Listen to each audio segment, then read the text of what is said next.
Why pay the price? Why work this hard? Why go this far? Why try to learn this much? Why try to do it all? Why try to see it all? Why try to have it all?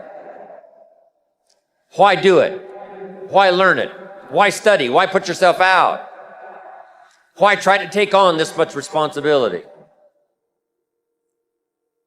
Why develop yourself to the full? Why try to become all that you can possibly become?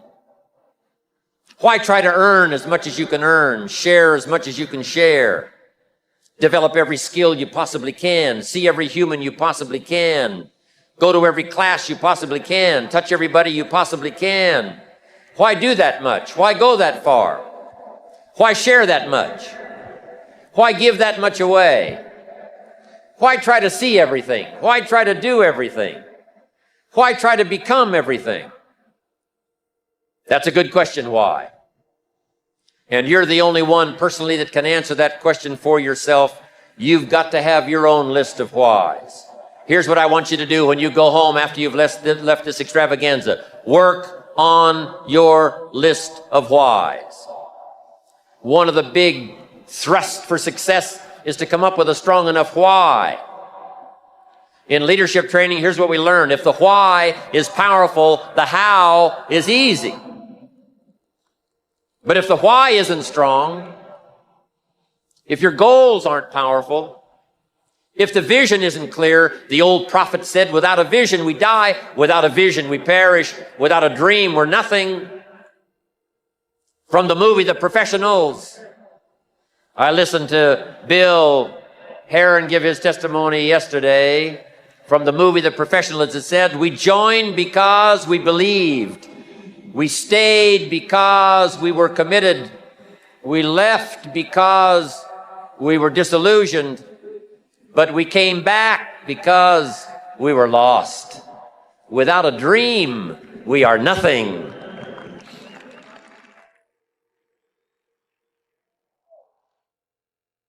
Goals are important for a genuinely success-oriented person. Without them, you're just playing around. The difference between a goal-directed individual and someone without goals is like the difference between a Wimbledon champion and a kid batting a tennis ball around on a court with no net. No opponent to bring out the best in him, and no way of keeping score.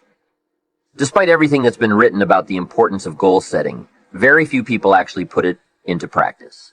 It's always amazed me the way the average person devotes more thought and effort to planning his or her 2-week vacation than to planning his life.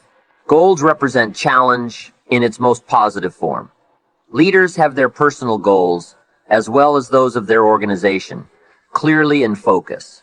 In fact, one of the principal responsibilities of leadership is defining goals for the vast majority of people who aren't able to do it for themselves.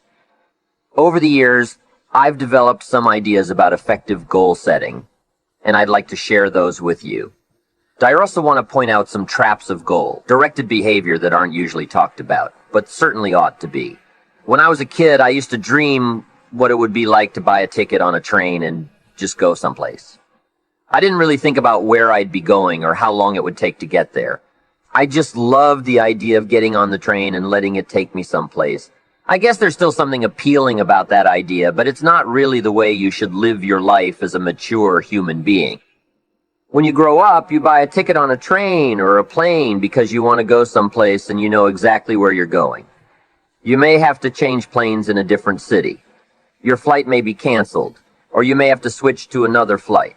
You may not feel like talking to the person seated next to you, but you will persist. You know where you're headed, and you're quite determined to get there. That's goal-directed behavior in its simplest form. There are short-term goals and long-term goals. Sometimes you're flying across the country. Other times, you're just walking down to the corner grocery store. Long-term goals are the equivalent of a major journey. When you reach the point where you've achieved your long-term goals, your life will be fundamentally changed, and the process of getting to that point will have transformed you into a stronger, wiser, and higher performing person. How can you identify your long-term goals? On a sheet of paper or in a notebook, write these 5 headings. 1. What do I want to do? 2. Who do I want to be? 3. What do I want to see? 4. What do I want to have? 5. Where do I want to go? Under each of these categories, write down several possible long-term goals. Be very relaxed about this. Just allow your mind to flow and come up with 3 to 6 ideas for each category. Don't worry about a lot of details at this point, and don't spend too much time describing a particular goal. For example, refer to category 1. Suppose you want to write a book about the history of your family going back to the arrival of your great-grandparents in the United States. Just quickly jot down family history. Then it occurs to you that you've always wanted to see the pyramids in Egypt, so you write pyramids. Keep writing down ideas as long as the list of categories continues to inspire you. You'll probably be surprised at some of the things that turn up. You may have kept a great many desires and aspirations hidden in the back of your mind, but the opportunity to write them down will move them to the forefront of your consciousness. That's one of the benefits of this technique. When you're satisfied with your list of long-term goals, read through the list once again. Then beside each item, write the number of years that you believe it will take you to achieve that particular goal. It's best to round off the numbers into 1 year, 3 year, 5 year, and 10-year time frame. For example, you may estimate that it will take you 10 years to research and write the book on your family history, but you'll need only 5 years to reach a position where you can take a trip to the pyramids.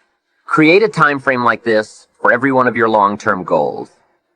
When you're finished entering your time frames, there should be a fairly balanced distribution for all your goals.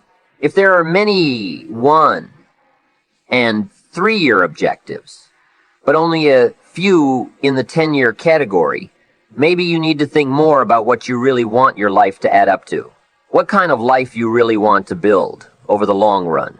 But if there's a preponderance of 10-year goals and relatively few of the shorter-term variety, this may be an indication that you tend to put things off. Keep working on your list, adding and subtracting goals with various time frames, until you've created a more or less even distribution. Now comes the really challenging and interesting part. So far, you've just been adding things to the list, but now it's time to start making some selections. Now you're going to start asking yourself, it's really important compared to what might just be fun. Choose 4 goals from each of the 4 time frames: 1 year, 3 year, 5 year, and 10 year. You now have 16 separate goals. So far, you've only referred to them in shorthand fashion, but now you're going to start seeing them very clearly in your mind's eye. You're going to see each goal just as if it were being realized this very minute, and you're going to write down a detailed description of exactly what you see. Do you intend to open a handmade furniture store in 3 years? What will the store look like from the street? Will there be gold leaf lettering on the windows, or will there be a sign hanging over the door instead? How many square feet will the store contain? Will there be a showroom area for the furniture in front and a workspace in back? Or will the furniture be built at a different location? Do you intend to have any employees? Or will you run the business entirely by yourself? Think of all the questions that need to be answered in order to see your goal with absolute clarity, and then write the information down. That written record will become one of your most important personal possessions. But that's not all. Any goal is a powerful motivator only if there's a powerful reason behind it. Why do you want to achieve your goals? Why do you want to own a handmade furniture store, or a private airplane, or a newspaper in a small town in Vermont? Why do you want to compete in a triathlon, or visit the Australian outback, or be the first woman in your family to earn a PhD? Write down your reasons for wanting each goal in the same degree of detail that you use to write your descriptions. If you can't find a clear and convincing reason for each of your 16 goals, do some serious reevaluating. You may have more whims or pipe dreams than real goals, and now is the right time to make that discovery. Keep working on your list until you have 16 clearly envisioned, strongly motivating long-term goals. At regular intervals, review what you've written and keep careful track of your progress toward these objectives. Above all, persevere. Goal setting is a very important first step, but goal achievement is a continuous, lifelong process. That's what makes it so challenging. That's also why it's so extremely rewarding to finally attain your long-term goals. Some people never will have much. They're too cautious. Now, you can also be too reckless, but you can also be too cautious. This is called the timid approach to life. And my caution was always the risk. Risk used to drive me right up the wall. I used to say, what if this happens? It's called the language of the poor. What if this happens? And on top of that, if this was to happen, look at the fix I'd be in. I better not try. I could always ace myself out. Then I'll tell you what changed my whole life when I finally discovered it's all risky. The minute you were born, it got risky. If you think trying is risky, wait till they hand you the bill for not trying. If you think investing is risky, wait till you get the tab for not investing. See, it's all risky. Getting married is risky. Having children is risky. Going into business is risky. Investing your money is risky. It's all risky. I'll tell you how risky life is. You're not going to get out alive. That's risky. The Englishman says, well, if that's the way it's going to work out, let's give it a go. Right, that's what it's for. Give it a go. Somebody says, yeah, but I'm looking for safety and security. Fine, then huddle in a corner. We'll cover you with a sheet, bring you 3 meals a day. And we'll protect you, feed you, look after you, care for you. We won't let anything happen to you. And you'll probably live to be 100. The guy said, well, yeah, I'd live to be 100. But what a way to live. Right. What a way to live, safe and secure. Don't ask for security. Ask for adventure. Better to live 30 years full of adventure than 100 years safe in the corner. And see, it's not important how long you live. What's important is how you live. I have 2 rules for setting goals. By following these rules, you will achieve a great deal and become more than you ever could have imagined. Here's the first rule. Don't set your goals too low. In leadership training, we teach a similar guideline. Don't join an easy crowd. You won't grow. Go where the expectations are high. Go where the demands are high. Go where the pressure is to perform, to grow, to change, to read, to study, to develop new skills. I belong to a small group of people that conducts business around the world. You would not believe what we expect of each other in terms of excellence. Why? So that we can each grow. So that we can contribute something unprecedented to the benefit of the group. It's called living at the summit. Go where the demands are high. Go where the expectations are so strong that they motivate you, push you, urgently insist that you not remain in the same place. That way, you will grow and change. So don't set your goals too low. What about the guy who says, well, I don't need much? He is guaranteed not to become much. Here's rule number 2 for setting goals. Don't compromise. Don't sell out. There were some things back in the early years for which I paid too big a price. If I had known how much it was going to cost me, I never would have paid that price. But I didn't know it at the time. Don't sell out, and as the old saying goes, count the costs. Remember, in that ancient story, Judas got the money. That sounds like a success story, and it is true that 30 pieces of silver in those days was a sizable fortune.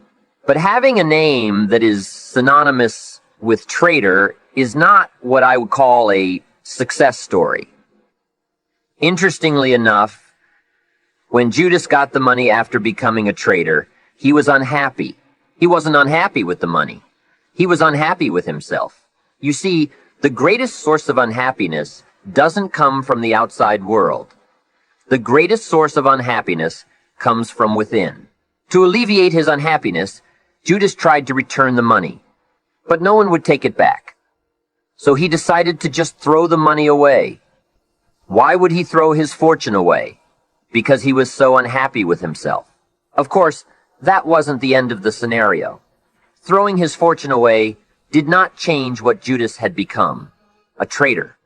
In total frustration, he hung himself. Why did Judas have such a tragic end? Because he was so unhappy with himself. He sold out. He paid too big a price. Don't compromise your values. Don't compromise your virtue. Don't compromise your philosophy. There are two words from ancient scripture you need to keep in mind. The first is beware. This is the negative word. Be aware of what you become in pursuit of what you want. Don't sell out. Indeed, if Judas were to advise us today, he would tell us to beware. The second word, behold, is the positive one. Behold the possibilities and the opportunity. Behold the drama. Behold the awesomeness. Behold the uniqueness. Behold the majesty. What a positive word, behold. Set the kind of goals that will transform your life. That will make you far better than you are, far stronger than you currently are. And you will behold